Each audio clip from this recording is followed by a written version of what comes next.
It took me just one email to get to where I am today. You might be asking yourself, what do I mean? Now, I'm here to unpack the story for you. The time was 2019, and I had just finished my theory part in the program that I was doing, which is Diploma in Sport Management. That was back in 2019 at Vanderbilt Park in the university called the Vaal University of Technology, that's VUT. So in the program, I had just finished 2.5 years of theory, and then now I needed to finish the rest of 6 months as a practical. So we call that work integrated learning, which is abbreviated as WIL. WIL. Now I had a look around in Gauteng, and I didn't really like the work environment around there because I think I didn't feel a sense of belonging, you know, around the Department of Sports, like just in general, the governmental structures around the Val area. I just didn't like it. And also, I didn't really blend well with the people around there. I guess I sensed a lot of racism in a way. So I decided that, okay, I'm gonna look at my options. What's available for me, especially in the Eastern Cape region. I thought about East London, and there's one thing that has always fascinated me in East London, which is the coastal parts of East London, the ocean, of course.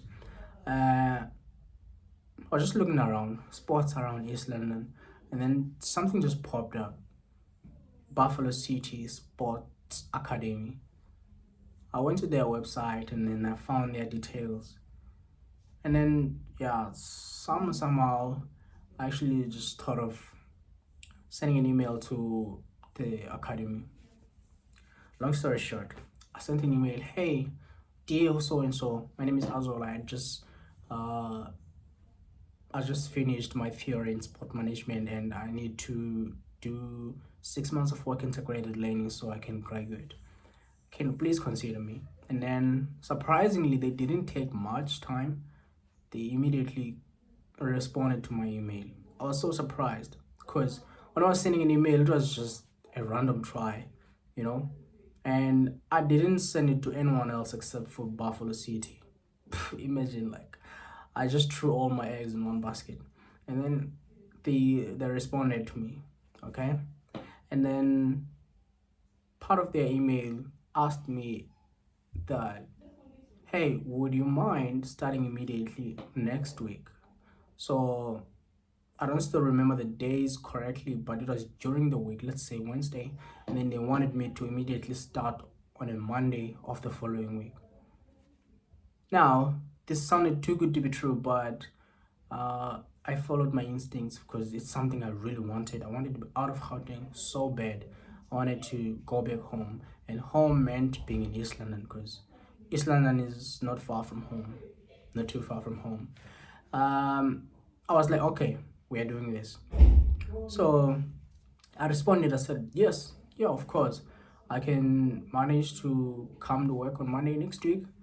Luckily, which is now, I'm actually going to a point of how why is it important for us as human beings to be nice to each other, to actually treat each other with dignity and respect. So I said, okay, I'm gonna come to East London. I didn't have a plan, but I said I'm gonna come to East London. I'll be at work on Monday. In my mind, I didn't have no plan.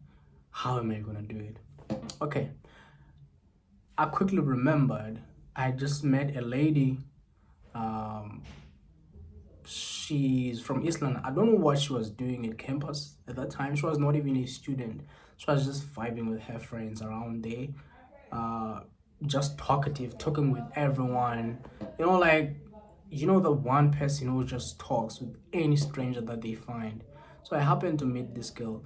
Then she was just talking a lot, but I could pick up that she was closer. And then curiously, I asked, "Where are you from?" And then she said, "I'm from East London." And then we connected. Now I quickly remembered that, oh, I actually just met someone from East London. Let me actually ask her, hey, would you mind assisting me with um with accommodation. I have this gig, like I just found some sort of internship in East London, and I'm gonna need to stay there for the next 6 months. So she said, sure, you can come stay at home. You know, there's an extra room at home, and my family is cool, so I'm sure they would like you as well. Just like that, I'm like, what? She doesn't even know me that much, but she's willing to take me to her house. I was like, oh my word, this is so miraculous. Okay, moving on. So by the time I was contacting her, she had already went back home. Apparently, she was just visiting her friends at Res in VUT. I don't know. She likes traveling. So by the time I was texting her, she was already back home.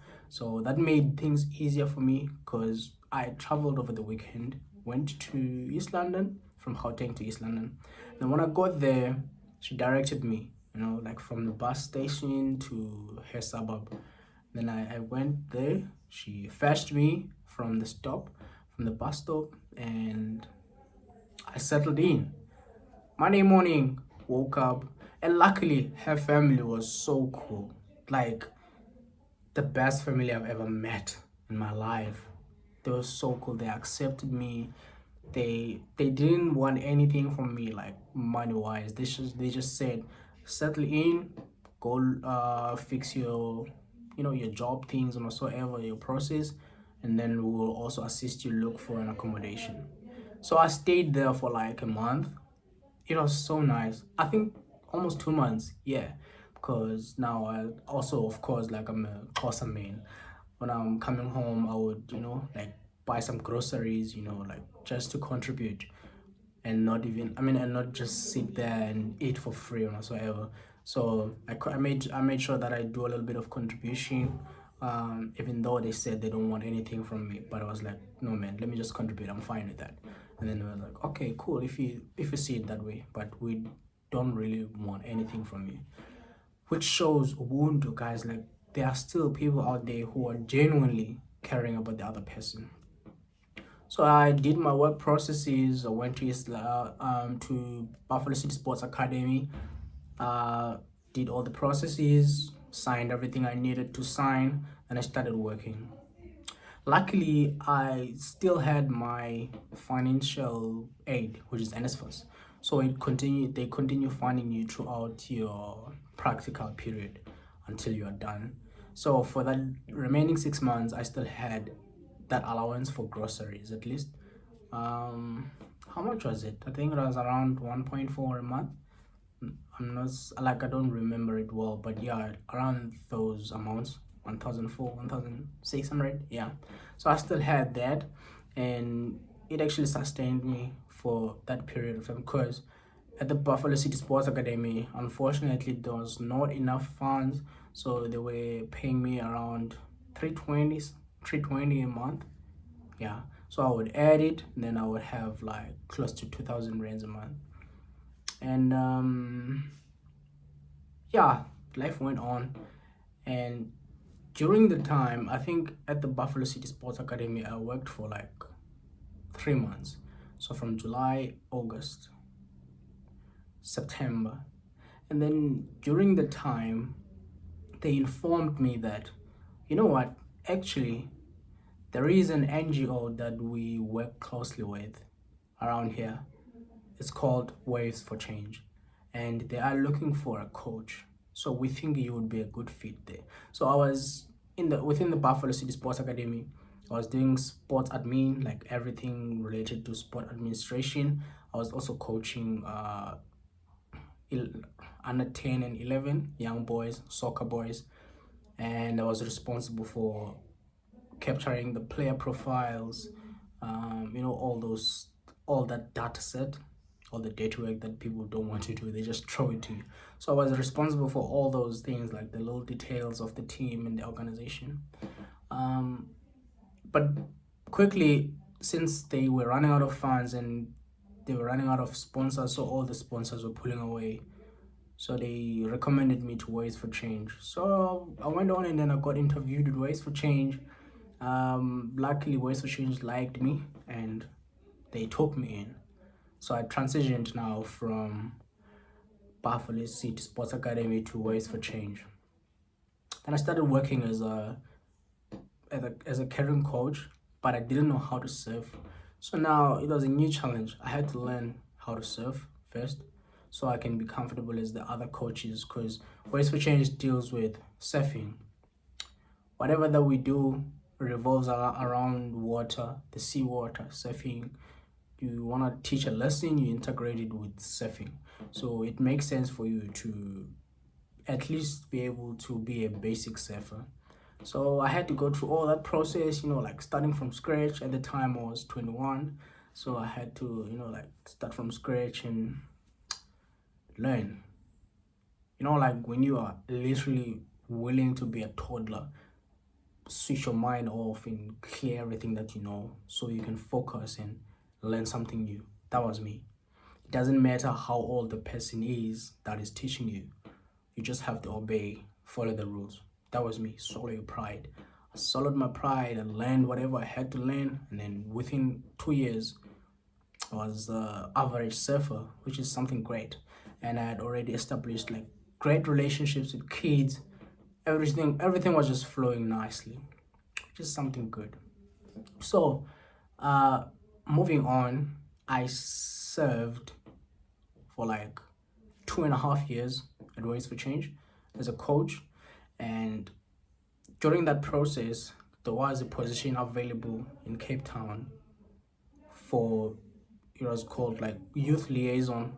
Basically, you will be serving as a bridge of communication between the youth advisory board and the researchers that are doing youth mental health research for the purposes of diagnosis, interventions, preventions, and all that stuff around mental health, youth mental health.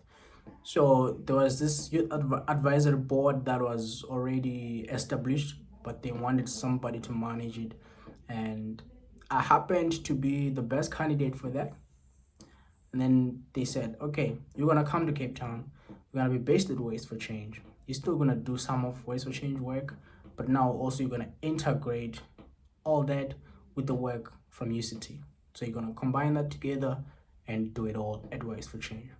That was me. Transition to Cape Town, 2022 August. Came to Cape Town and started working, putting my head down and putting in the work, And time went on and on and on. Towards the end of the year, 2023, towards the end of the year, I found out that there is a program that I can enter. Since I said I would like to continue with my studies in the meantime, because I actually don't like sitting just and not do anything. So I said I would like to continue with my studies if an opportunity comes up. And then towards the end of 2023, I found out there's a program that I can apply for, which is called postgraduate diploma in public mental health. It's equivalent to honors. So since I already have an undergrad, that was enough for me to qualify for the program. It's offered by UCT, the University of Cape Town. So I applied and then got in as well. I just submitted an application. They contacted me. You are actually being interviewed for you to go through the process. They interviewed me. I told them that I'm interested in youth mental health. I would like to find out about how to integrate the pharmaceutical way of doing things and the traditional way. So I feel like public mental health will actually help me. The studies in public mental health will actually help me try and navigate that. That was enough for me to convince them. And then they took me in.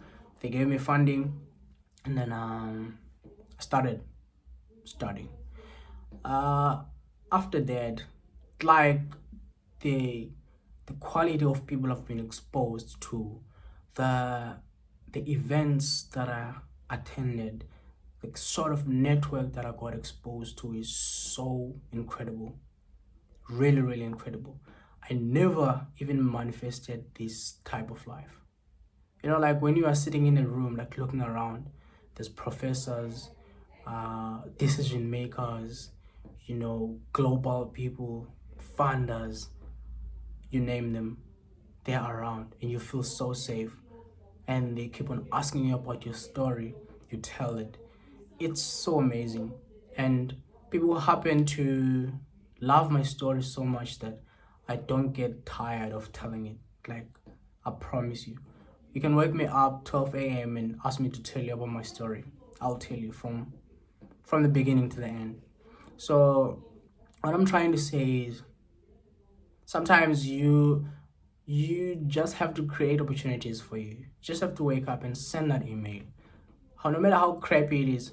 I mean, I'm reflecting back now. Back in 2019, I didn't know how to articulate the right email whatsoever. I just wrote something a little bit formal or semi-formal, and then they responded.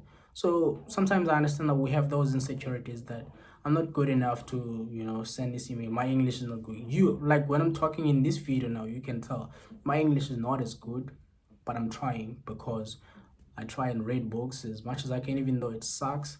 I try and listen to podcasts, even though it's boring sometimes. I try and speak with people, even though it sucks as well. But I know that if I keep on doing this, practicing, one day I will be perfect. You know, one day I will be good enough to hold a conversation, to try and pass on a message, to try and articulate something. One day I will be good. So it takes that one, send that WhatsApp message, send that email, make that phone call, approach that person, say what you want to say about yourself. Because sometimes the opportunities will be there, but they won't come to you if you don't present yourself. So the opportunities are only presented to you when you present yourself to them. That's one thing I've learned, because not a lot of us are privileged enough to meet the right people at the right time. Sometimes you just have to create your own luck. So I guess that's the message I'm trying to put across today. As you are navigating through 2024, don't forget to expose yourself to opportunities, because it's really tough out there. Life is really tough. Everyone is trying to secure the bag. Everyone is trying to, be as selfish as they can. I think we are slowly losing Ubuntu, and that's one thing that will destroy us. So try and find opportunities for you. Try and be nice to people. Try and swallow your pride, your ego, because it will never take you anywhere. I can promise you that. And I hope this video helps. I'm not sure why I started this channel, but I have an idea that I want to help people see life differently. And if you're one of those, please share this video to the person that you think they need it, and hit the subscribe button if you haven't done so. Hit the like button, and I'll see you in the next one. Have a good day. Thank you.